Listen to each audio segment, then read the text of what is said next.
now. So enjoy your refreshments responsibly. And as like last time, it's an open conversation. So if you have any questions or if you want to change the conversation or anything, it's at everybody's discretion. I mean, that's why we're here.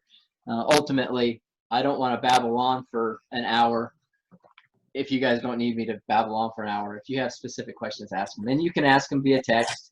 I mean, I think everybody that's on tonight was here last time except for Mike. But I mean, we'll get started. So cycling is the topic tonight. Has everybody attempted their 12-mile bike? Oh, yeah. Yeah, Brian's good. Mike, you're good? Oh, yeah. Yeah. I'm in the 50s now. Oh, geez. Well done. Even in the heat? Got Ironman in November, man. We got to get ready for this. Oh, which one? Florida. Okay. Hopefully it'll go on. Yeah, hopefully. Now they added a half with us, so now we're going to have even more people. Oh.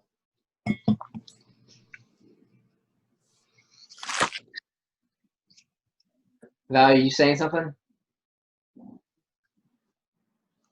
I guess not. Well, good. So you guys are obviously experienced enough cyclists.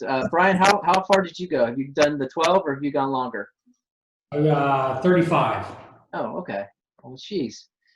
We're gonna have to up the Mere Mortals exercise program a little bit there, Teresa. No comment? Haven't done any swimming yet. Have you done any swimming yet? No, not yet. I did two times before UWF closed, but I'm going to venture out to the beach pretty soon. Okay. So we don't have any official groups meeting at the beach right now, but there have been people who happen to be swimming at the same time, well, not the same time, between about 6:30 and 8:30 most mornings at Mommy Beach. Okay. As individuals, not affiliated with any group or club, but out in the water, Gotcha. Swimming amongst each other. So if you want to try, there is a little bit of a safety net out there. Okay. And yeah, that's been my concern. Yeah, I mean, we obviously don't condone swimming by yourself, even with the drone, Brian. So the Mommy Beach is a good alternative for that. Where are you guys riding? I've been riding out the Blackwater Trail, going around Whiting. Okay, like up 87 into Berrydale. There you go. All right. Yep. What about you, Brian? Besides Pensacola Beach, I've been doing North Davis to Airport to 12th to Summit to Navy Flying Club, Spanish Trail back to 9th to Olive Road to Scenic Highway and Scenic Highway back down. Okay. I followed most of that. The airport loop is a very popular route. I would be nervous to ride north. Well, I mean, I guess North Davis, you're up there by Grover's and stuff like that, just getting by the rear entrance of UWF. No, I'm starting downtown. Okay. On Cervantes to Davis, and I go north all the way to Airport. Oh, okay.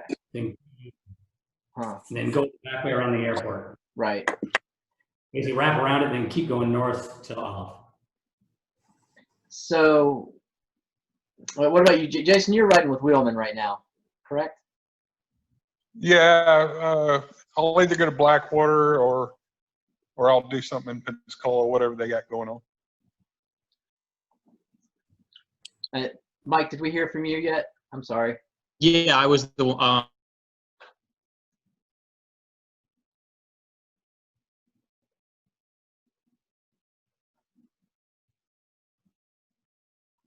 I was the one going around Blackwater. Okay. Up 87. Okay. Is everybody comfortable riding in traffic? Just out of curiosity. I don't like traffic. Yeah. Too many people not paying attention. So I Yeah. try to do it as early as possible and just to avoid as much traffic as possible.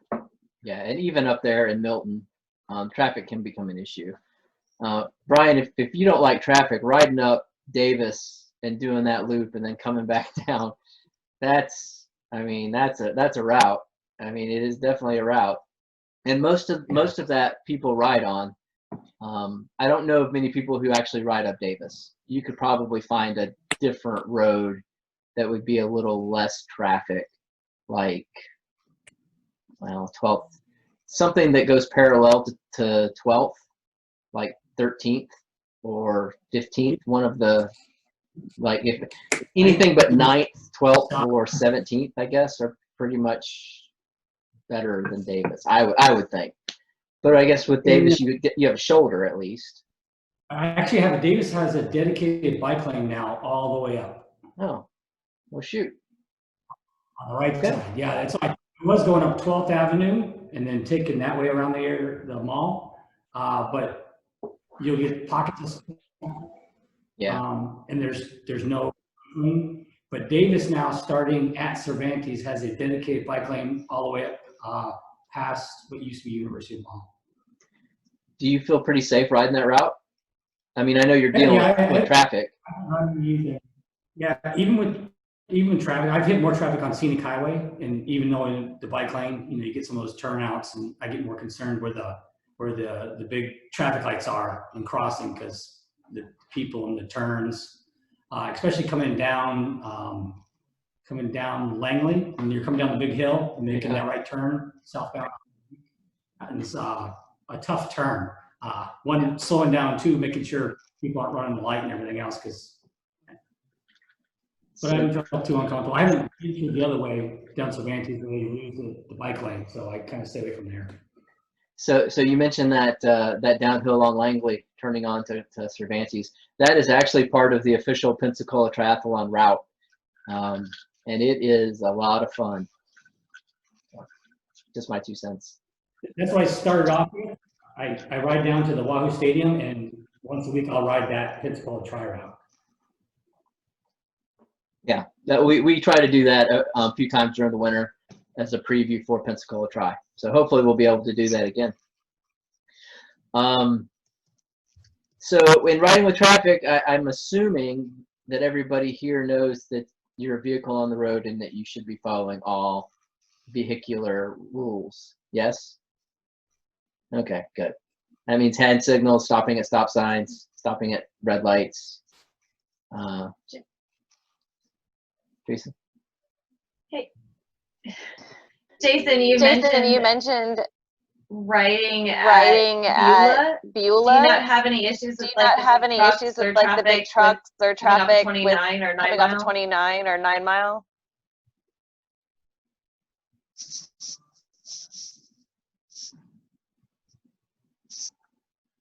Not sure if you can hear me, but if you park at the Beulah Elementary School, you can take Helms Road to Hurst Hammock Road, and that is hardly any traffic. I may see one car, and it's a 12-mile loop that I do about 3 times a week.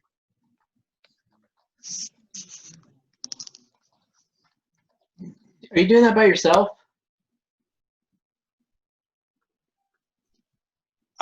Sometimes I'll meet up with somebody, or I do it quite often by myself. What time of day? Because I mean that's a big consideration when we go riding, is to try to go early to beat the traffic, or if we go late, we go somewhere where there's not going to be traffic, like UW, or not UWF. Well, UWF is one of the options, but Fort Pickens. But yeah, what time are you riding? I get off at work at 3, so I'm usually on my bike by 4 o'clock, and even all the way up to 6 or 7. You might see 1 or 2 cars the whole time, and you got a really big hill to come back up on. It's kind of a slow, steady hill, so it gives you a good workout. Mike, is aside from Blackwater, do you try? Are you out in Pace? I don't know where you live. Yeah, I live out in Pace off of Avalon. But does anybody ride out at the beach? Do they know if the has the sand been cleared off on Beach Road there, going all the way to Navarre? I don't know about Navarre. I know that Fort Pickens is closed right now with water and sand over a lot of sections. I haven't heard any reports from Pensacola to Navarre yet. Okay, yeah, that's the only other place that I've really gone to, you know, I mean, yeah, there's a lot of cars there, but they seem to drive slow enough for when I'm there. Early in the mornings when I go out there, that it's not too big of a deal. And I like to face the wind. You like to face the wind? Well, you know, you gotta get all the dynamics in your training, you know. You do, and that's very true. Personally, I hate the bicycle portion of triathlon. You mean the longest part? Nice. Yeah, the longest, hardest part. I would much rather not be. I would much rather be doing anything but being on a bike. So when there's a headwind, it's just a long expletive out of my mouth, as Teresa can attest to. But so Mike, you're training for Ironman Florida, which the majority of that bike, at least it used to be up closer to Highway 26. So it's not necessarily beach conditions. So Milton is a really good place for you to be training. Yeah, I did IMFL in 2016. That was my first and only triathlon, believe it or not. And it was training out in Milton was way more difficult than Ironman Florida ride was. Yeah. Way more difficult, which made it really nice. Yeah. Because once you get out to Ironman Florida, it's just a matter of the wind. I mean, there's some hills and stuff, but yeah. I think there's At only least one riding major out- hill, and it's not even a hill. Yeah, riding out in Milton, at least gets you used to all the pine trees. Yeah. Yeah. Yep. Valerie, what do you have on your race agenda this year? Well, I was supposed to do the Paris Disney 5K, 10K, and half marathon, and that is now canceled. So, the only thing I've got signed up right now is the Freedom Springs Triathlon on July 4th. So now I've got to figure out what all I'm going to be doing. But I won't be doing anything longer than an Olympic this year. Have you done Freedom Springs before? I'm not familiar with the bike route or even the distance, to be honest. It's a sprint. Yeah, I did it a couple of years ago. It's a very country kind of bike route. It's a sprint distance. I'm not sure exactly how many miles it is, but it's not that far. The swim is a beautiful spring-fed river. I mean, crystal clear, very cold but clear. And the run is on most of it is on a clay road that is covered with trees, so you're out of the direct sun. So it's a really cute little race. I like it a lot. Are you changing any of your training to be better prepared for the bike? Are you going out to Milton, or are you trying to find a route that's close to that, or are you just riding like normal?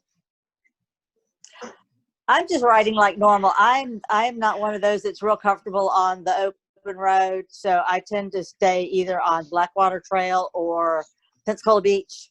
I do need to get some more hills in just for my own benefit, but no, because I tend to train by myself, so I tend to train where I'm most comfortable. Well, that's very important to be comfortable on the bike. I mean, if you're not comfortable, you can only get out there and do it so many times before that comfort just breaks you down mentally.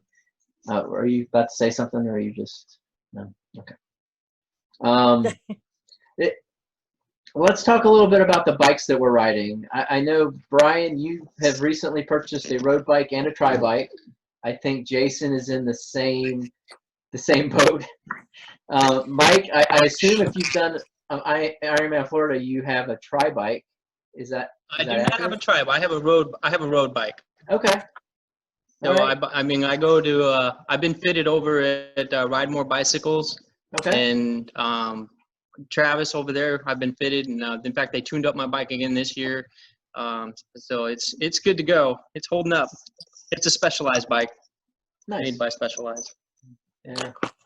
Val, you're on a road bike, correct? I am on a Trek Silky, my little road bike.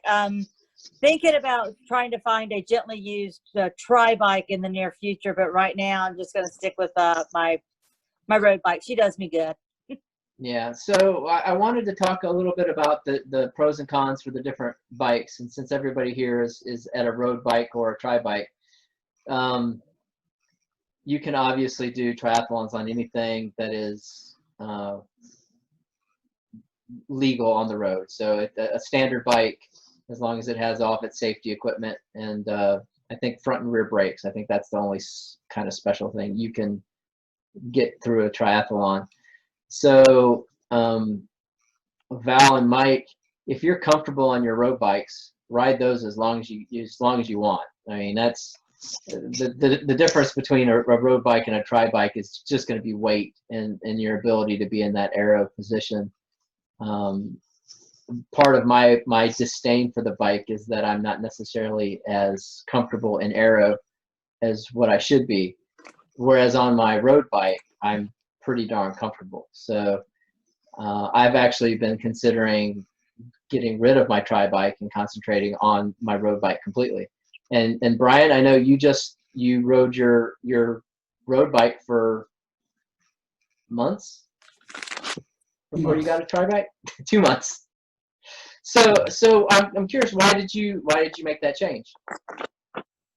The road bike I was on was 20 years old. I got it because I'd never been on any bike in that kind of capacity before. So I just wanted to try it out, and I got it super cheap off of Marketplace. Okay. And taking it down to ride more a few times, everything else, and they started suggesting completely restrung.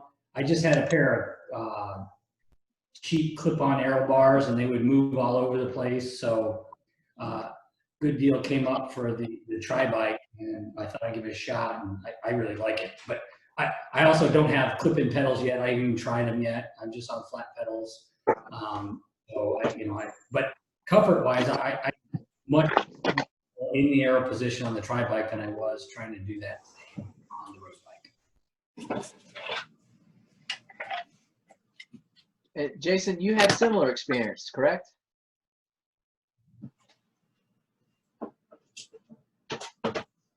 Yeah, I had bought a bike off Marketplace, and it was 50 centimeters, so it was too small for me. But I'm actually really fast on it, so I don't know. I'm probably maybe a little faster on that road bike than I am the tri-bike that I have, that I was actually fitted for. Yeah, and I'll say again, a lot of that, I second what Patrick says, is that it really comes down to what you're comfortable on. I will take my tri-bike every single day, and it has nothing to do with weight. It has nothing to do with speed. It has nothing to do with anything other than I can lay out because my hips feel best in that position. And one of the things that I think that Patrick and I, as being kind of training buddies, really struggled with was having a different bike, like him being on his road bike, because that's what he was more comfortable on. And it put his hips and his legs in a better position to transition off of that and onto the run. But I think sometimes you get in triathlon and it's like, oh, I have to have the bike that's named after my sport. So like I need a tri-bike because I'm doing triathlon. I'm not road racing, so I don't need that kind of bike. And I think that, you know, sometimes just that mental struggle of like somebody saying, oh, you've got a road bike. Well, yeah, you got a road bike because it's the best bike for you. And it makes your ride so much more enjoyable, because whether you're going, you know, 1 mile or 100 and, you know, whatever, 112, I can't remember what it is off the top of my head anymore. But whether you're, you know, going over 100 miles or you're going 1 mile, being comfortable in that mileage is absolutely vital, because you have to remember at the end of it, you've still got to get out there and run. And if your hips feel like crap, if your legs feel like crap, if your back is hurting because you don't have the core strength, or you're not engaging your core to hold yourself up on aero bars, like it's not worth it. It's not worth it to feel miserable for a marathon because you didn't feel good on the bike just because you wanted to be on the bike that you thought fit in the group. So I really appreciate you know, having those conversations that it's okay to be on whatever bike's right for you and whatever bike you feel comfortable with. And especially, you know, as you guys, some of you are beginners, or as you talk to beginners and you start to have relationships with more people in mere mortals, and some of them, you know, show up on a mountain bike, it's really easy sometimes to kind of have that little judgment moment of like, hey, you know, life might be a little bit easier if you were on a road bike. But really our conversation needs to be with our fellow athletes of, well, what makes you comfortable on a mountain bike? Because there's clearly a reason that mountain bike might be the best fit for them. And I've had people tell me, I don't feel comfortable going over a single grain of sand on a road bike. So I'm going to ride a mountain bike that I know could take on a mountain, because that's what it's named for. And I'm going to feel a lot more comfortable riding on the beach, going through the sand if I have to. That's absolutely something that we want to help somebody, you know, understand, like, okay, well, what are the ways of avoiding the sand, or what might get you to the next level? Or if you're comfortable where you are, just be comfortable where you are and own it. But, you know, quite frankly, like, we probably own way too many bikes, and we use 2 of them, and we've probably, I mean, we have plenty of bikes, and there's only a handful of them that we even use. So again, I just wanted to second, you know, being comfortable, and even sometimes you can go and you can get the best fit. I mean, our bike sponsor is going to Ride More, going to Track. They've got all the gadgets and gadgets to get you fitted perfectly on that bike. But if your hips can't be folded over for 100 miles, then you are not going to feel good when you get off that bike. Nobody's hips can be folded over for 100 miles. Well, I love mine. Oh, I'm glad you mentioned the fit, because both Jason and Brian mentioned that they bought cheap bikes to begin with to see if they liked it, and then they upgraded to something better, which is exactly what I did. It's exactly what a lot of people do. But one of the first steps that you should, before you buy a used bike, you should kind of know what you need, or at least know what you want, or know what size to shoot for, because an ill-fitting bike is not enjoyable in the slightest. But second to that, once you buy a bike, you should absolutely get it fit by somebody, preferably a sponsor, who knows how to fit a bike. And both Trek and Ride More know how to do that and do a very good job of that.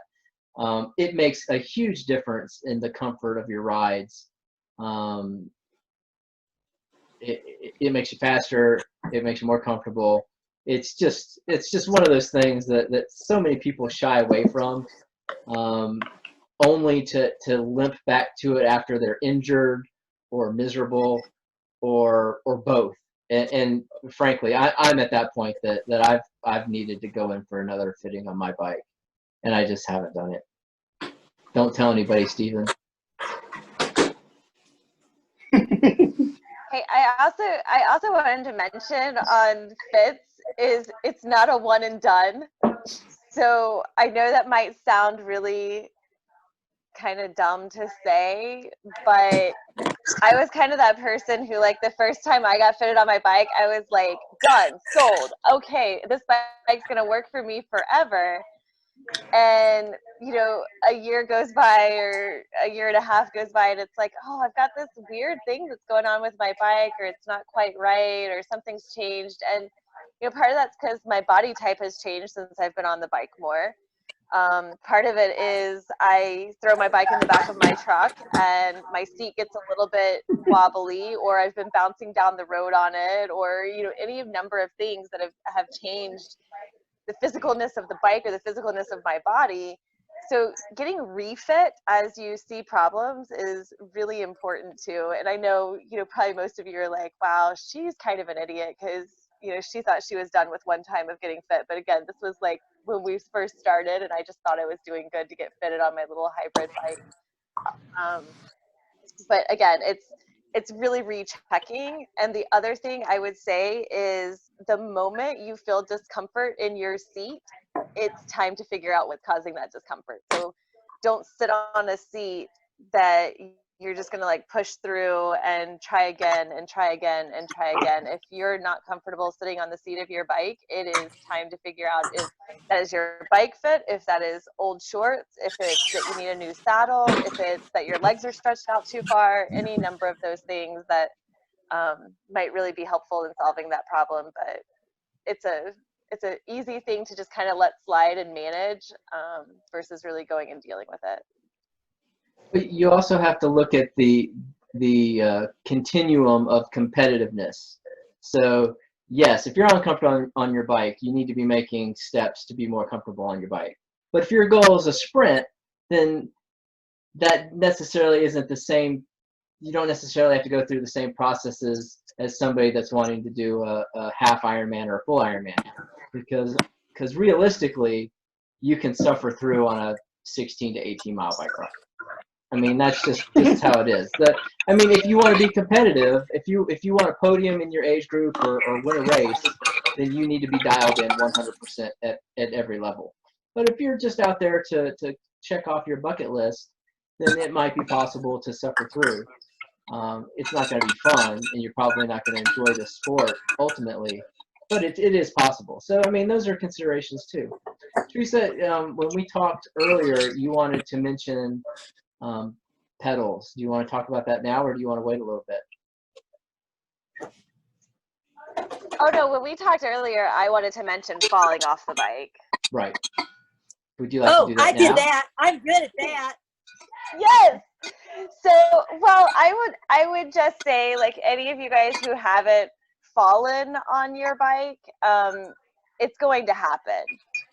And I don't necessarily mean like you're going to get in an accident that involves a vehicle or anything like that. Although, again, if you're riding on the road, that probability is there. My mom hates it when I say that. But it's always a chance out there. And you, again, like Patrick said earlier, you need to be protective of yourself and aware of yourself, because while you have the right to be there, not everybody agrees with us. But my thing was going to be like, just learning that it's okay to fall. And it's embarrassing, but every one of us who's been on a bike long enough, we all have the stories, especially if you go to clip-in pedals where you're actually clipped into them from your shoes. I know Steven can tell us what they're actually called, because I always call the clipless and clip-in ones wrong. But if you're hooked into your pedals in any way, shape, or form, you're inevitably going to fall. And I did this so that, again, we can all kind of be on an even playing field of hearing how stupid my story is of this. Is we came back from like a 20-mile ride, and we were at our mailbox, and our mailbox is probably another 30 feet to the door, to the front door. And Patrick didn't have clipped-in pedals at the time, so he's like just kind of like hops his bike up over the curb, and he goes inside. And I don't know if I was checking the mail or what I was doing. I was putzing around somehow, and I unclipped one foot, and I went to go and put my feet down and be steady. And so I unclipped that one foot, and I put that foot down, and then I managed to lean my body to the side that was still clipped in. And let me tell you, once this starts happening and you are leaning to the side that is not the foot that is on the ground, you're going to fall. There's no saving yourself. You're going down. I've never seen anybody recover from the lean. So I went down, I hit the curb, I come in with my elbow bloody, my knees bloody, I'm all like banged up. And literally, this is like 20 seconds since Patrick walked in the door, and he just turns around and he's like, what happened? Like, how did you get that beat up and banged up? And I was like, well, so I only unclipped one foot and I leaned the wrong way and this happened. And of course I got the shaking of the head until, and I'm going to fully disclose his story as well, until we were sitting in traffic and he was in clipped pedals at this time, and he put down one foot and leaned the opposite way. And in full-on traffic at a red light went down in front of everybody, and we kind of hobbled our little bikes over to the side. So I just say it to say it's going to happen. That was at a red light in Daphne, Alabama. We were coming back from our first Century ride, and we stopped at that stupid light, and over I went. And then, like 45 miles later, we're a half a mile from the end point, and we pull into this median, and I do it again, and like sprain my wrist. So it's gonna happen. So there are benefits to having those clipless pedals. I'm assuming, Mike, that you actually have clip-in, like you're attached to your bike. Oh yeah, I have clip-ins, and I've done it where you come up to the stoplight and you take one foot out, and then I don't know if you just kind of whatever happens, but the foot just happens to clip back in, and down you go. Valerie, what about you? Do you use those, or are you still? I have my clip-ins. I have clip-ins, but they can be used. You can flip them over and use them as regular pedals, or you can use them as clip-ins. Right. So I have the advantage of being able to do both. And yeah, my story was on Friday night. I was doing the moonlight full moon ride, and I stopped to get pictures of a ghost crab, and I had unclipped both feet. But when I moved up forward, one of my feet got clipped in, and there she goes, right in front of the ghost crab, falling down. I saw the pictures. I'm sorry it happened, but I mean it happens, and it'll probably happen again. It happened. The hard part was that I hit it hard enough that it turned my bike seat, and I couldn't get it straight. So the last 3 miles, I had to ride on my bike seat crooked. At least you're on your way back. Yeah. So Brian, you're the only person who does not have these type of pedals in this particular group. So the benefits of these particular type of pedals are you get, and Stephen will correct me if I'm wrong, but on your flat pedals, you only get the push down. That's your power. If you get to where you can clip in, you get power pushing down and pulling up. So it can increase your power, essentially. Is that an accurate representation of those types of pedals, Stephen? Yeah, you're correct on that. So you're trying to get the full circle every time you're taking a pedal stroke with being clipped in. And also it gives you a little bit more control over the bike too. So if you have to go over an obstacle or something like that, you can actually even bunny hop something a little bit easier. The example is Portofino, the little cobblestones. Concrete little cobblestones and the concrete spots there. You can jump over those while you're clipped in a lot easier than you can on flat pedals. So Stephen, do you still sell the old school cages, or are those gone? Actually, Trek puts them on some bikes, on some of the beginner road bikes, but I kind of talked to people about those actually, like especially in triathlon, they actually hurt your feet more than anything else when you're trying to get off the bike and go run. Okay. Because your running shoes, and even flat pedals will do this. You get in running shoes, your feet flex up and down, say 14 to 18 miles. And by the time you're needing to get off the bike and go run, you're going to feel it for the first mile to 2 miles. It's not a fun feeling. I felt that when I first got into triathlon. Yeah, I mean, I had the cages on my first road bike when we were doing it. So Brian, the takeaway from this is we don't want to peer pressure you into getting pedals that you have to literally attach to the bottom of your feet. But we really do want to peer pressure you into getting these pedals. Well, Brian and I had this discussion the other day about this. Oh, that's right, because you were in the selfie picture. That's right. We did a bike fit the other day, and so he's still trying to get used to his bike a little bit. And so we figured in a couple of weeks to go ahead and get clipped in then. But right now it's just getting familiar with the bike. Yeah, that makes sense. And I will say, like, once you go to Clifton, well, I don't know, I can only speak for myself, but once you go to Clifton, like, you can't ride a regular bike ever again. Yeah. Well, like, once you get used to it. You know, if I go and try out one at Trek, like, I hate it because I'm so used to, you know, my feet always being in control of my pedals, and then I end up, like, smacking myself with my knee, so, yeah, they're fun. I can't wait. Shame me into it. Well, you know, it's more gear to buy. Right, because along with those, you've got shoes that you're gonna have to buy. You're gonna have to decide what you're gonna have to commit to a pedal style, and if you're like us, you're going to have to get pedals that match that style for every one of the bikes that you own, which for us, that's significant. Yep. For you, it's 2 right now, I assume.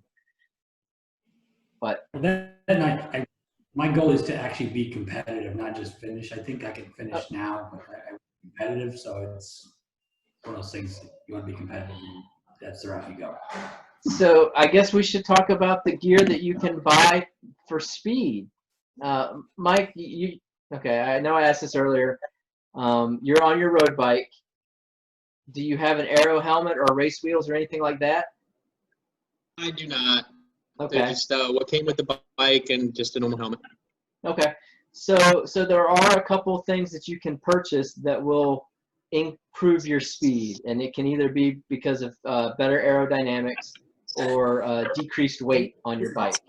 So Brian, Stephen, and chime in because you know more about this than I do. There are things that Brian can acquire equipment-wise that are going to improve his chances to be competitive. Correct? Well, that's the crazy thing about triathlon is we, as athletes, we're always trying to buy speed. We're trying to find the perfect equipment that we can use to go out and try to make our bikes faster, make us faster without having to train very hard sometimes. Like my wife, she always points out to me that she qualified for Worlds 70.3 on a road bike without all that fancy stuff. But it's one of those things that, but as guys, it seems like, oh yeah, we got to go out and get ceramic speed, bearings, and jockey wheels and chains and little things like that. We got to find the best aero helmet that we research. We got to find the shoes that can actually help us get a little bit more out of our pedal stroke, whether it's going to be plastic sole, carbon, or going to Garmin pedals or power tap, so we can figure out how much wattage we're actually putting out with each foot while we're riding, to trying to find the most aero bike that's being currently made, and with the wheel sets to go along with them. It can get really crazy and expensive very fast, but like Beverly says, that you can do it, do all this stuff even on a road bike, a beginner level tri bike, and one of the big things is you just want to go out there and have fun. Right. So Brian, what I heard was you can buy an aero helmet, you can buy ceramic bearings, you can buy race wheels, all that stuff. All of it adds up, and Stephen is way underselling Beverly's ability in triathlon. Well, and that's kind of the difference too, though. But I would say that part of that is Beverly is in a place where when she races with that gear, she's comfortable, so she doesn't have anxiety in her race. So she is having fun, and she's used to it. So what I see a lot is people who are like, oh yeah, I put my race wheels on and I've ridden one time and now I'm coming to do this race and I'm having this high expectation of what these race wheels are going to do for me. Well, you're still the engine, so you've still got to drive the train, you've still got to drive the bike, and hold on. Like making a huge. Hold on. Now I completely agree with everything you're saying, but I believe that it has been proven that a good set of race wheels will easily add 1 to 2 miles per hour on the average bike. But you have to go 20 miles an hour or faster for that to happen. Oh shit! Come on. That's my point. Man, I was logging on the eBay as we spoke. So there's a point where this makes a difference, and then there's a point where it doesn't. So I don't think we're there yet. Other people on this call may very well be there. I'm not judging you guys. When I say we, I mean those living underneath like our house.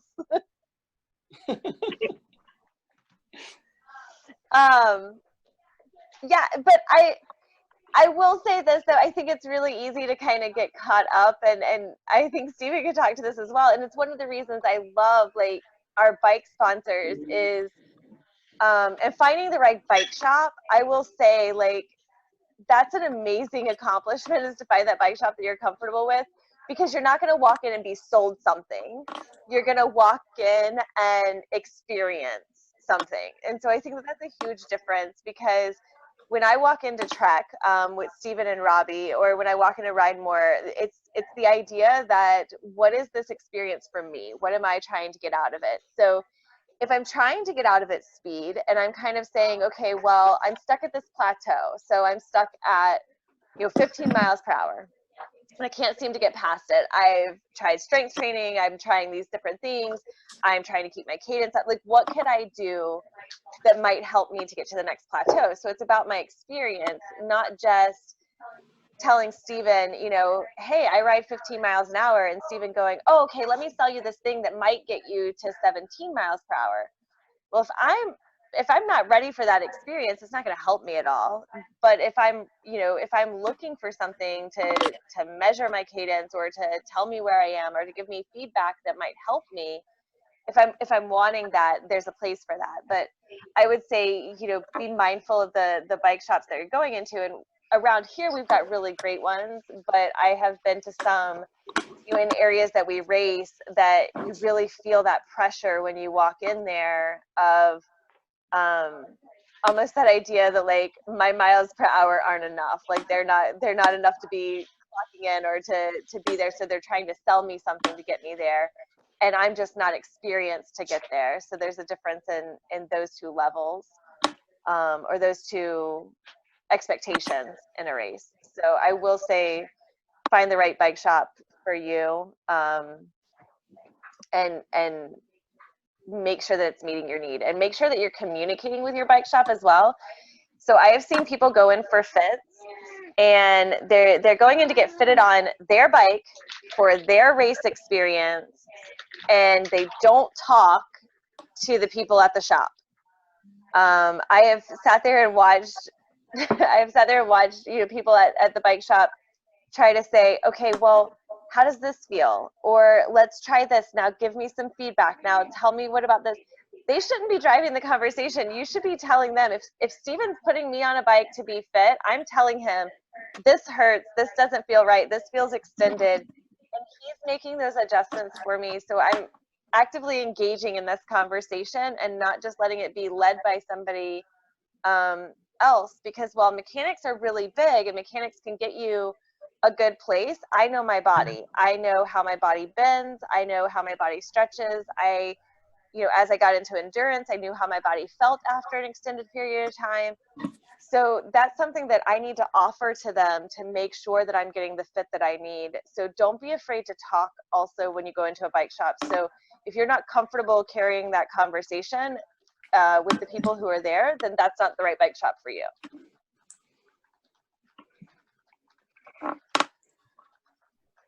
So I actually have a story I want to share, but in that same vein. Am I on? Yeah. So Teresa mentioned that I lost my train of thought. I'm sorry. As she was talking, I remembered it took us forever to understand the importance of cadence. I think it's part of that whole, people will tell you a bunch of stuff, and it takes a different experience level. That's what you were talking about. You were talking about how you gotta, I don't know. I'm drinking. So anyway, cadence. We were told early on that we needed to up our cadence, and that was going to make for stronger cycling. So what cadence is how fast you can spin your pedals. And that's a very abbreviated definition of it.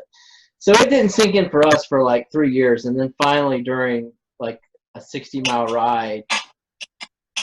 Why are you shaking your head? Because you're saying us. And you mean to make an I statement. So say an I statement. I did not believe in cadence until it hit me. And it took 3 years to sink in that cadence is important, and that you should be doing things to make sure that your cadence is at a certain level or higher.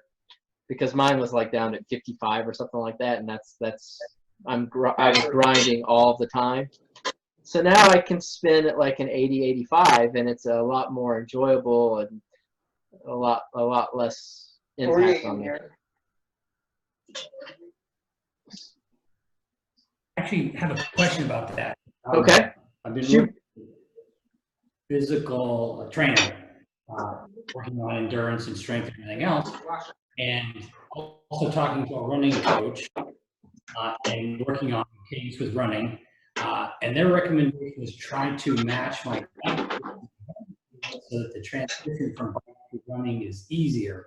Otherwise, I have running 120, but I'm biking at 80 to 85.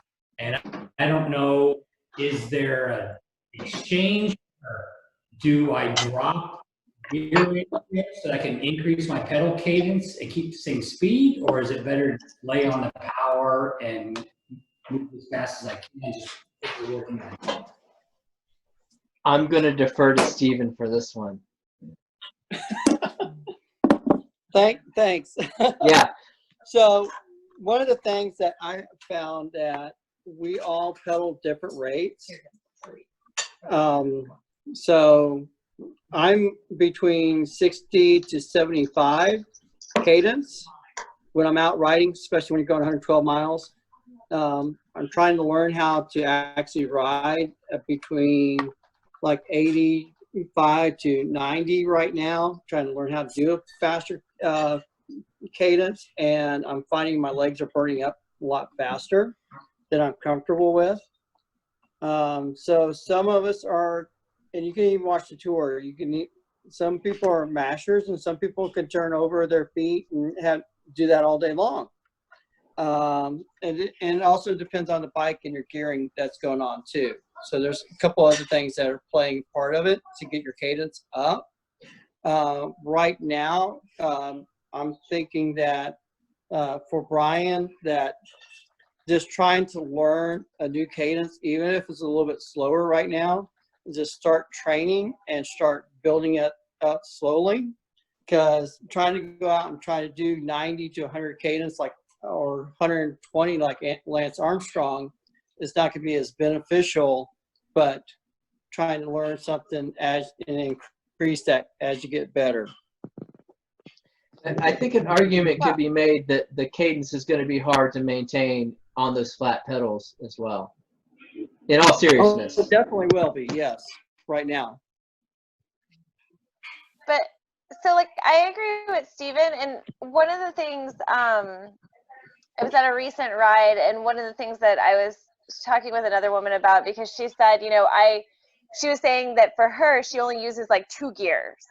And that's it. She's literally scared to go into any other gears. And I told her, one of the best advice I ever got on a bike was just take a couple of rides where you're just shifting gears. You're just feeling what those gears feel like. You're feeling what they feel like on flat. You're feeling what they feel like on a hill. You're feeling what they feel like in the wind, so that you know what you have available to you, and also how your body feels. So like Patrick he's 100% a grinder, and he's still, if he wants to get into his comfort zone on the bike, most typically he goes into grind mode, which means if I'm behind him drafting, I can't match his pedal speed. I can't match his gearing, because I can't grind like that. I have to spin completely different than him. And it makes it different in how we climb hills, how we manage flats, how we manage downhills. It's such a different way of riding when we have conversations about our ride. It's not a difference in speed, and it's not necessarily even a difference in hardship on our bodies when we look at the data, but it is a difference in just what our comfort is in riding. So I would say, there's a need to work on, like Steven said, just feeling that difference in cadence or feeling that difference in your gears, so you know what you've got in your back pocket if you need it on race day, but that you don't necessarily isolate yourself into one thing thinking, this is the only thing that's going to help me. There's a multitude on the bike that, changing your cadence, changing your gear, changing how you sit, it's all going to have these little effects that are going to make you better and better and better. And learn how to use your gears on hills. If there is something, something that you should spend tons of time on, because I never realized how to use my gears on hills for a very, very long time. And I've thrown a number of chains because I don't back off of my pedal when I'm trying to shift gears. I didn't know that I had gears that would make it easier to get up a hill. I didn't know that I had gears that like I shouldn't be in because it means I'm absolutely at the last gear possible. And if I'm on that at the middle of the hill, then I'm going to be devastated for the next half of the hill climb because I've already maxed out my gear ratios that I have available to me. So, you know, sometimes it's scary because you get onto that hill and you're like, here's where I am and I'm just going to stick it out here. But you really got to try to have that variance. So again, you know how to use it fully and you know how to use it fully to your advantage. But practice on hills and learn how to shift through the hills. I will say again, I'm a big fan of YouTube videos as well of, you know, just see what people do and see what advice they have, but also talk to your fellow athletes about, you know, if I'm facing a hill, what does that look like for you? What do you shift to? When do you shift? It's going to be different again for everybody, but practice your hills. That's why I like scenic highway. I ended up forgetting to shift, and I just decided to muscle through it. And I completely forgot one and go, I got enough gears in the back. I don't need to miss with the front one. I'm just going to muscle through it. And then what happens is I do the ride, I still feel good, but then I go flat on the run because I just killed my leg, not letting the bike work for me. So that was one of the other. Hey, quiet for a second. It's my turn to talk. That was one of the other things that we were told early on in cycling was we had a friend who rode with us once, and she looked at me and she's like, "Are you riding in your big ring all the time?" I'm like, "Well, yeah, that's the only way I can get the speed that I want." She's like, "No, absolutely not. You should be in your small ring a majority of the time until you can achieve a certain cadence," I think is probably what she said. And then when you can do that, then you can look at, you know, when to use your big ring, and when you should be using your big ring is going downhill or if you have a tailwind. And I immediately said, you know, bullshit. I'm going to ride how I ride. And I rode that. Or it finally hit me that, oh, there is something to cadence. Oh, there is something to that little chain ring. And I have gotten much better at that. But, I mean, it takes a little bit for that to sink in. Especially, I mean, I'm not a particularly competitive person. That is an amazing cat, Stephen. Oh, wow. Oh, you're welcome. So I'm not a particularly competitive person, but I hate it when people pass me like everybody does. And I hate to see other people in my age group killing me, you know, on the bike because I'm, you know, stuck back in 14, 15 miles an hour or whatever I was riding, which isn't much better now. I mean, Jason has picked up the sport within the last 6 months, and he's decimating me on the bike at this point. He's probably decimating me on the run. But, I mean, we were told all this stuff in the beginning. Jason rides his bike. Oh, yeah, okay. So we were told all this stuff in the beginning, and I don't know if we just disregarded it or selective hearing or just probably stubbornness. But, I mean, these little things help. So that's my point. And I will say, though, on the giving and taking of advice is, Brian, like exactly what you're doing is saying, hey, hold on, I have a question about that. Right. Because that's one of the biggest pieces is you get into this sport and you're not only doing 3 sports, but you're also doing transition. You're also doing, you know, mental management, anxiety management. Like you're doing so many things. And what I love about triathletes is we have so much advice to give people. Like we want to share our experiences, good, bad, and different. And sometimes we don't give a moment to pause for people to kind of come back at us and say, okay, but what does that mean? Like I had somebody one time try to explain to me how I should be like clenching my muscles or what my muscles should feel like when I'm on my bike and I'm climbing up a hill. And I literally looked at him and I was like, I don't understand. I'm dying on this hill and I have no idea what you're telling me to do. But I could have just looked at him and been like, oh, okay, yeah, whatever, I got it. And tried to figure it out on my own. But only through asking him did I get kind of like that further information to really know what it was that I was supposed to be feeling when I was climbing this hill. So I encourage you guys, and even we found out the other day, like we've been members of TGC, we found out the other day because it showed up on Facebook, but we've been members of TGC for 7 years now. And I swore in the beginning I would never join TGC. Like, I am not a group athlete. I don't train in groups. I wanted to be by myself. I was just going to manage this on my own. And I will say one of the greatest things about coming to TGC when I finally really embraced it was not only hearing the advice, but asking those follow-ups, asking what it means, asking how to apply it to myself, and not just feeling like I had to do something or somebody was going to be mad at me, but feeling like I could take these little snippets of information and I could figure out what was right for me as an individual. All right, we are fast approaching the hour mark, and again, I don't mind if we go over. There were a couple more things that I had on the agenda to talk about, so I'm just going to hit those real quick, and then we'll answer questions or drink more or whatever you guys want to do. We already talked about cycling safety. I wanted to touch real briefly on the most common bicycle-related penalties that we see during triathlon. And those, the two that come to mind immediately for me are drafting and the use of an audio device, so headphones or something like that. Stephen, would you concur that that's probably the most penalized bicycle things on races? They are, and like I've been watching Mike Bowen's official podcast he kind of does on his Facebook page, and he goes over about what the officials are finding out there.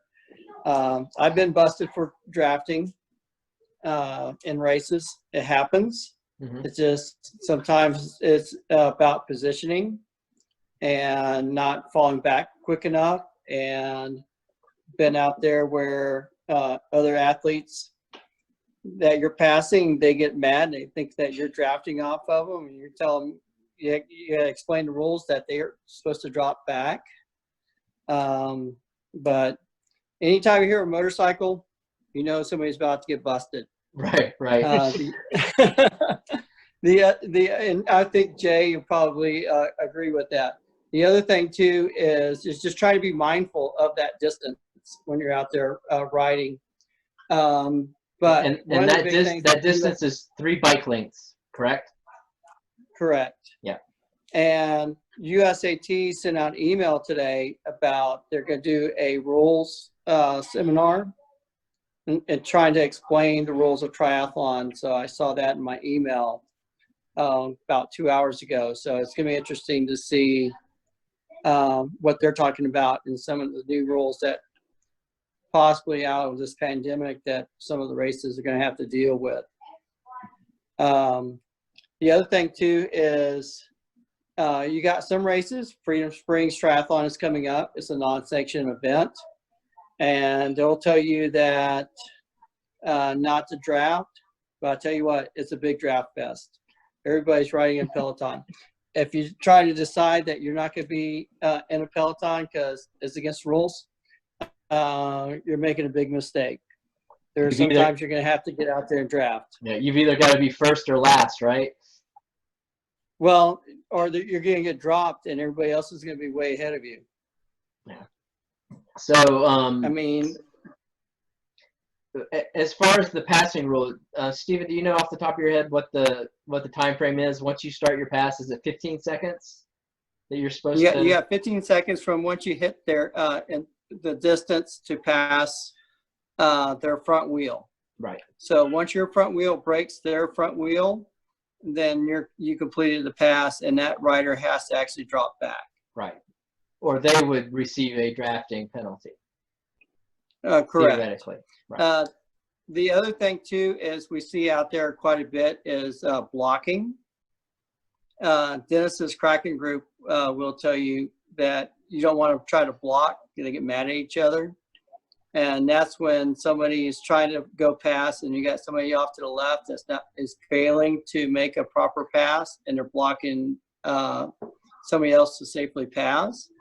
At big events, that actually occurs quite a bit coming out of coming out of the transition, you'll start trying to ride out, and you got people that are still trying to clip in and everything else, but they're still on the left-hand side and not giving enough room. So that's one of the things. It's kind of a practice, and you kind of have to watch for it.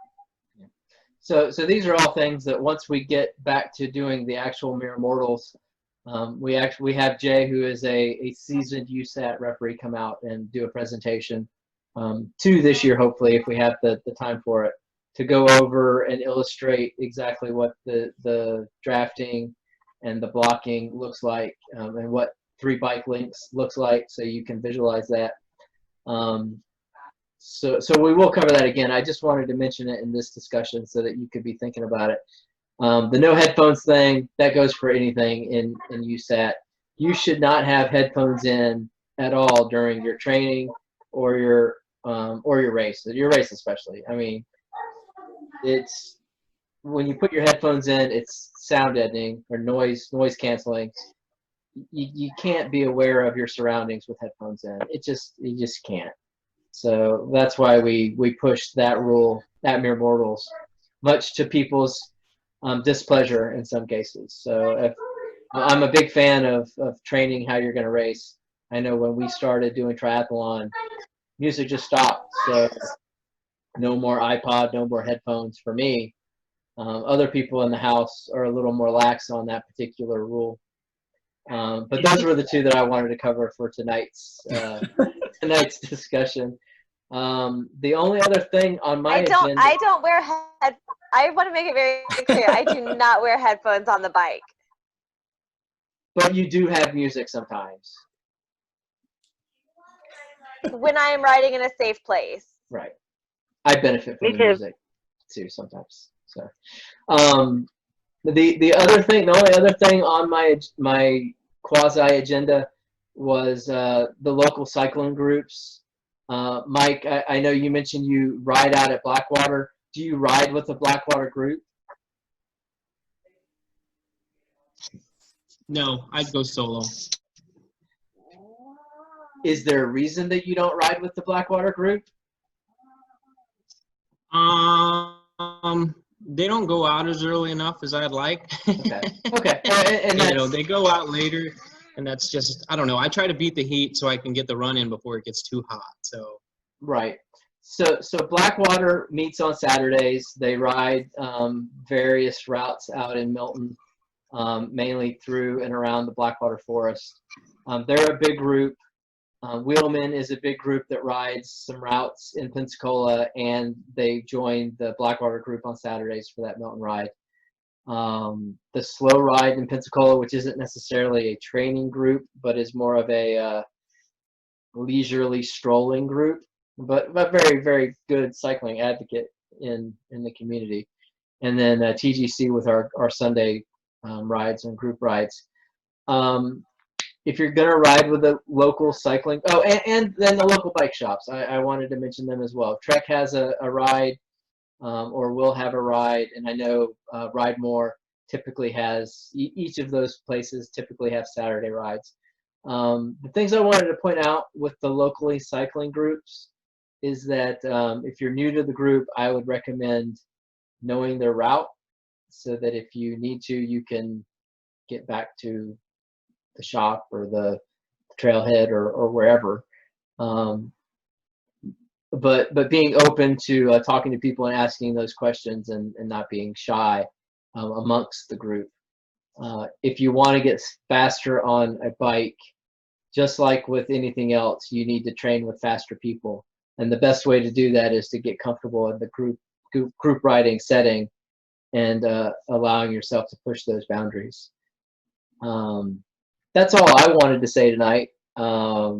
Obviously, we're open for questions or comments from anybody. So if you guys want to chime in. It looks like Valerie is at work. Are you at work, Valerie?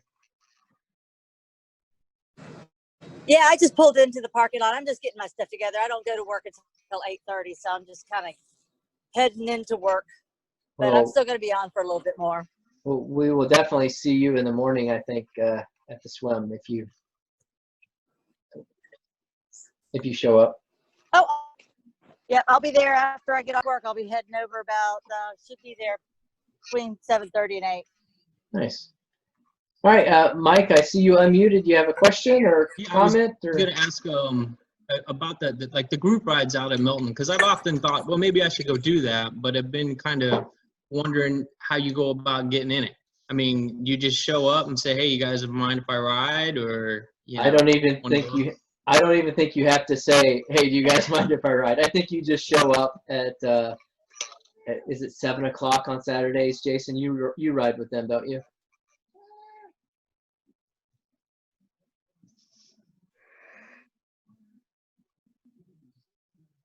Yeah, there's a 7 o'clock group, and then there's a couple other guys that usually go out at 7:30.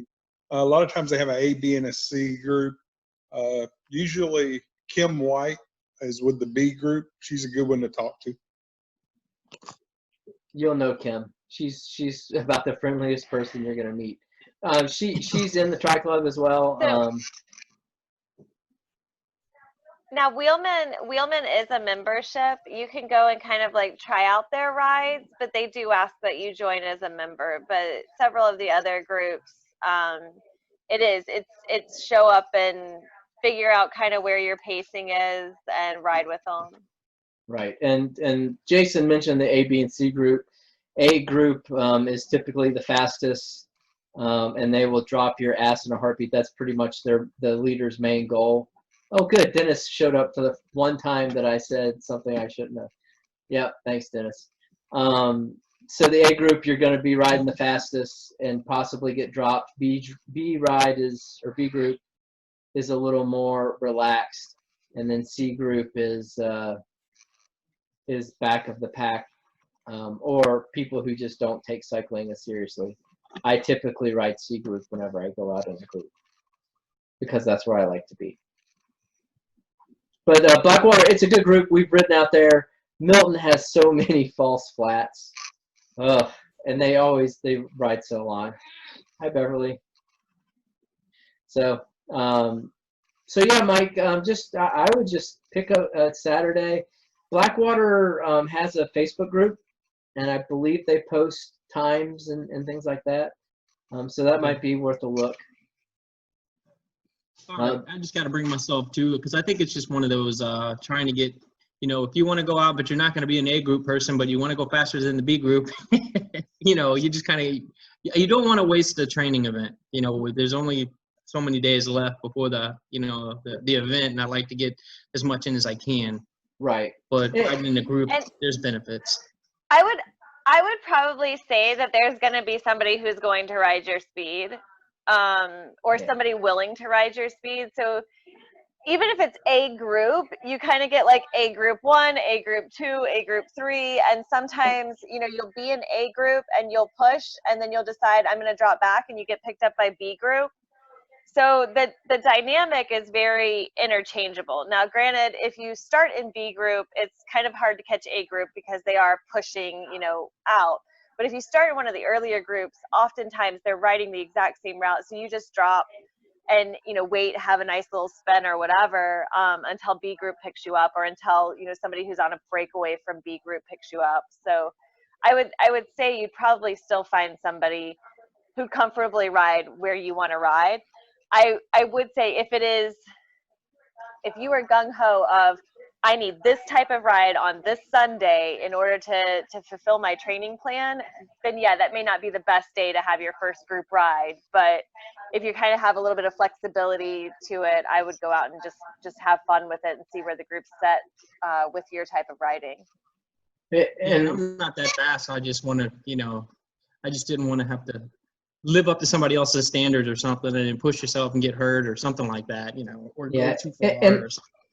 So, like in anything, in any of our sports, you're going to show up and there's going to be some guys who, like Patrick said, they're going to look at you, and their one job, because they look at everybody this way, their one job is to try to drop you. And then you're going to meet everybody else, and you're going to feel like, oh, okay, these are my people, this is my tribe, I'm okay. And there's going to be somebody that I can ride with, and I'm not going to feel a burden to someone, or I'm not going to feel like I'm out on my own. Well, it goes back to one of my previous points too, that if you're going to go out on a group ride, do a little bit of research beforehand and kind of know what the route is, so that if you get dropped or you decide that it's not what you want to do that day, you can safely make it back to your car or the meeting point on your own or however.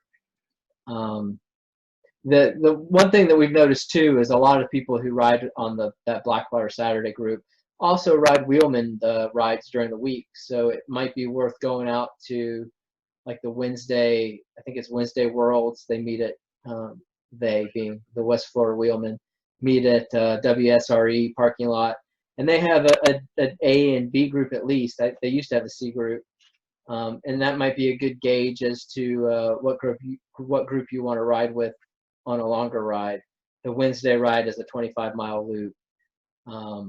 That's the one that we used to do. So that's the one that I know the most about.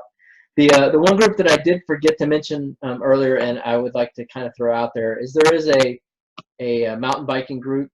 I know nobody here is doing triathlons on a mountain bike because we talked about that earlier. But if you do have aspirations to be on a mountain bike or try trails, there is a group in town who does that.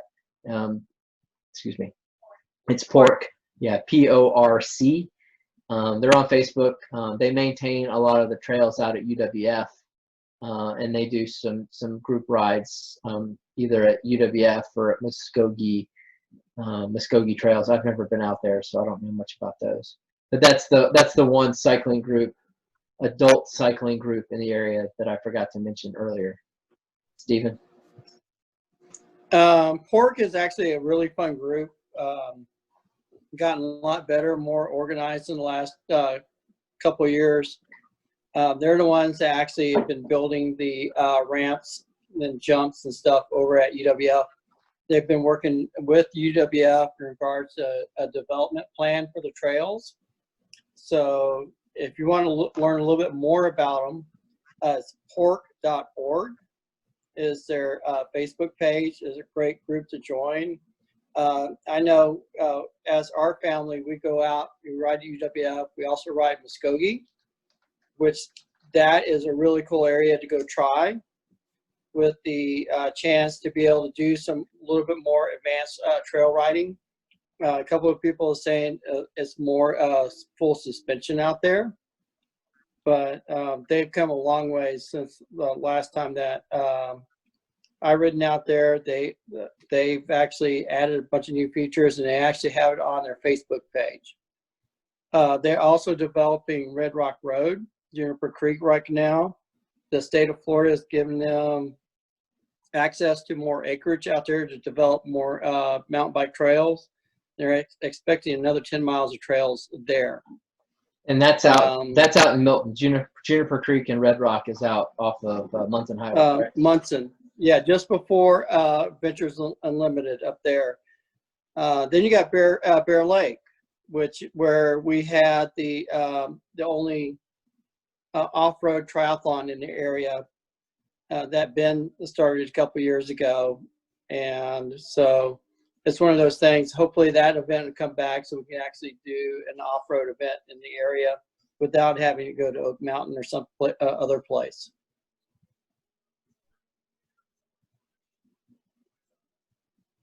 That's a lot, isn't it? That is a lot. Mountain biking's fun. Mountain bike. Well, Teresa is more the mountain biker than I am. It's easy, you know, one thing that road. Go ahead. Sorry, Steven. Teresa. One of the things that mountain biking does is bike handling skills. A lot of triathletes spend a lot of time on trainers, or they don't do a lot of group rides, so they get into situations that they're not comfortable with. Mountain biking will teach you how to actually handle a lot of objects and everything else that's thrown at you during a triathlon. And if you can do it on a mountain bike, like bunny hop something, you can actually do that on a tri bike. Scary and expensive, but it can be done.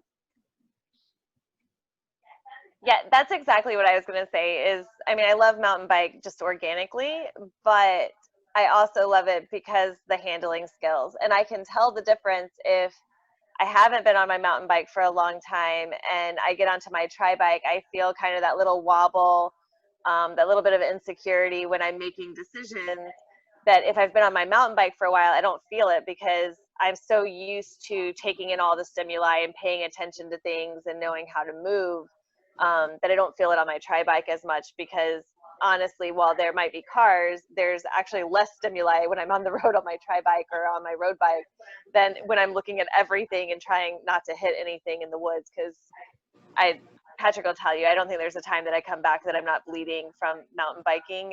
But it's on me. It's on me and my bike handling skills, and probably the factor that I'm on an old bike. But I absolutely love it. It's an amazing just way to reconnect and to do something different in this sport as well, because we get kind of stuck in this recurring cycle of doing things, and it's just another way to grow, and it's another group of people who are absolutely amazing. Sometimes I get tired of road cyclists, so I go to mountain bikers, and it's just a completely different group and a completely different mentality, and it's really fun to kind of move between them.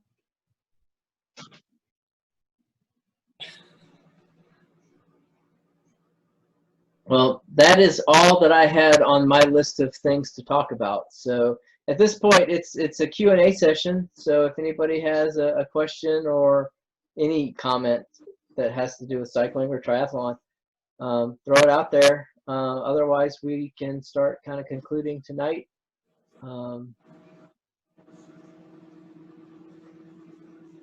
Hey, Patrick, I just wanted to say that there's some really good people with the West Florida Wheelmen. I try to ride with them on Monday and Wednesday and Saturday usually, but they really will help you if you just show up. And I try to push myself. A lot of times I'll go out with that A group, but I get dropped quite often. But I keep working to try to be able to stay with them. And there's a lot of guys that will push you. You'll see a 70-year-old guy come flying by you. It's kind of humbling. Right. Yeah. Yeah, Wheelmen is a good group. We've been members of Wheelmen for easily 5 years, if not more. We've only ridden a couple of times with the Blackwater group, but there's so much crossover with the two groups. We always see people that we know at any of these groups, even the mountain biking groups. But yeah, I agree. And one of these days, we'll work it back into our healthy habits to get out there on Wednesdays and do that loop around, or that 25-mile loop. Anybody else, Mike or Brian, any questions or anything?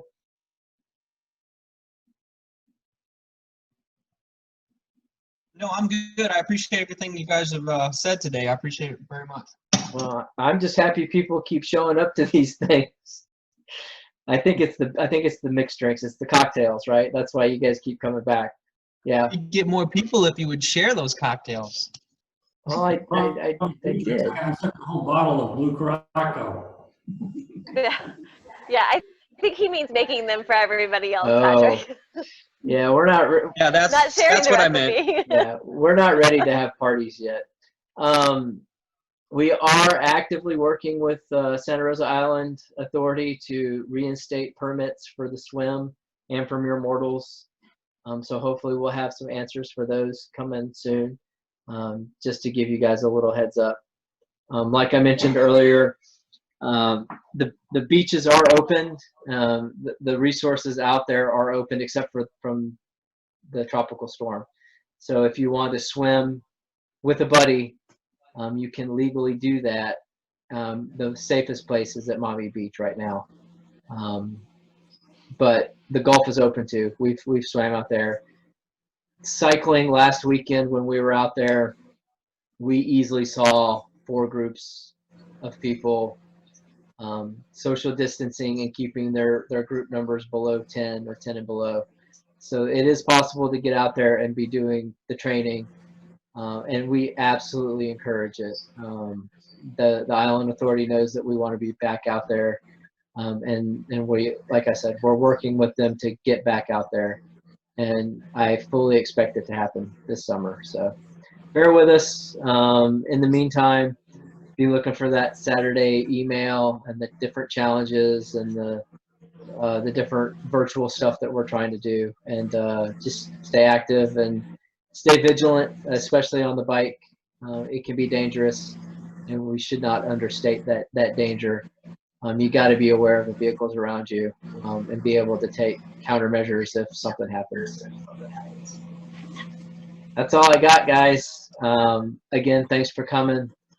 We really do appreciate the participation, and we're excited to see you guys finish your first or second or 10th triathlon, to be honest. All right. Good night, guys. Bye.